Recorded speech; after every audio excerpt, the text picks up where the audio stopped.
BJP ने 8 राज्यों की 9 राज्यसभा सीटों पर होने वाले उपचुनाव के लिए उम्मीदवारों की लिस्ट जारी कर दी है। केंद्रीय मंत्री रवनीत सिंह बिट्टू राजस्थान से बीजेपी के कैंडिडेट होंगे। बिहार से मनन कुमार मिश्रा, हरियाणा से किरण चौधरी, मध्य प्रदेश से केंद्रीय मंत्री जॉर्ज कुरियन उम्मीदवार होंगे। बीजेपी ने 8 राज्यों की 9 राज्यसभा सीटों पर होने वाले उपचुनाव के लिए उम्मीदवारों की लिस्ट जारी कर दी है। केंद्रीय मंत्री रवनीत सिंह बिट्टू राजस्थान से बीजेपी के कैंडिडेट होंगे। बिहार से मनन कुमार मिश्रा, हरियाणा से किरण चौधरी, मध्य प्रदेश से केंद्रीय मंत्री जॉर्ज कुरियन, महाराष्ट्र से धैर्यशील पाटिल, उड़ीसा से ममता मोहंता और त्रिपुरा से राजीव भट्टाचार्य भाजपा के उम्मीदवार होंगे। गौरतलब है कि एनडीए की तरफ से उपेंद्र कुशवाहा को राज्यसभा भेजे जाने की बात कही जा रही है। राष्ट्रीय लोकमोर्चा के सूत्रों के अनुसार उपेंद्र कुशवाहा 21 अगस्त को 11 बजे नामांकन दाखिल करेंगे। 21 अगस्त को नामांकन दाखिल करने का आखिरी दिन है। उपेंद्र कुशवाहा को एनडीए की तरफ से राज्यसभा भेजने का मतलब साफ है कि उन्हें बिहार चुनाव से पूर्व साधने की कोशिश की जा रही है। असम विधानसभा में कुल 126 सीटें हैं। बीजेपी के पास 60 सीटें हैं और बहुमत की सरकार है। चूंकि यहां राज्यसभा की 2 सीटों पर चुनाव होने हैं, उम्मीद लगाई जा रही है कि बीजेपी ये दोनों सीटें आसानी से जीत सकती है। बिहार विधानसभा में 243 सीटें हैं। सत्तारूढ़ एनडीए में बीजेपी के 78 विधायक हैं, जेडीयू के 44 और हैम के 3 विधायक हैं। इंडिया ब्लॉक की आरजेडी के 77 विधायक हैं।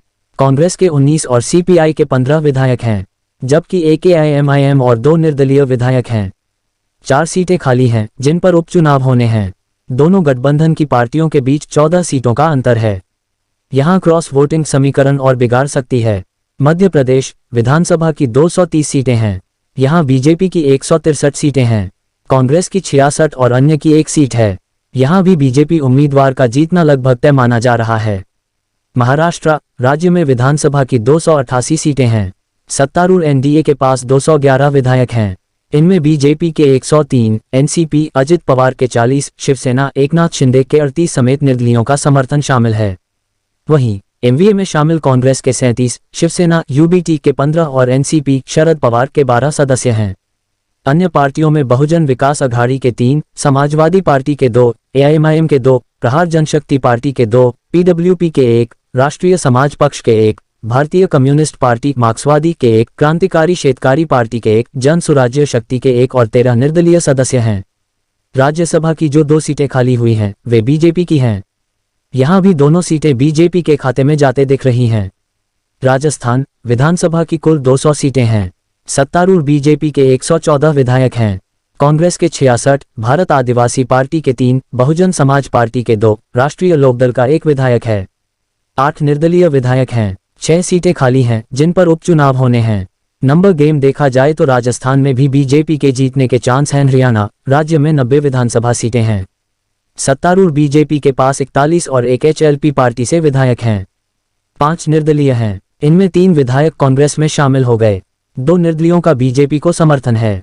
विपक्ष में कांग्रेस के पास 29 विधायक हैं, जबकि जेजेपी के पास 10 और इंडियन नेशनल लोकदल के पास 1 विधायक है। जेजेपी किसी गठबंधन का हिस्सा नहीं है। 3 सीटें खाली हैं जहां उपचुनाव होने हैं। चुनाव में बीजेपी उतरती है तो उसका पलड़ा भारी है। हालांकि क्रॉस वोटिंग से इनकार नहीं किया जा सकता है, और अगर ऐसा होता है तो कांग्रेस को सीधे फायदा मिलेगा।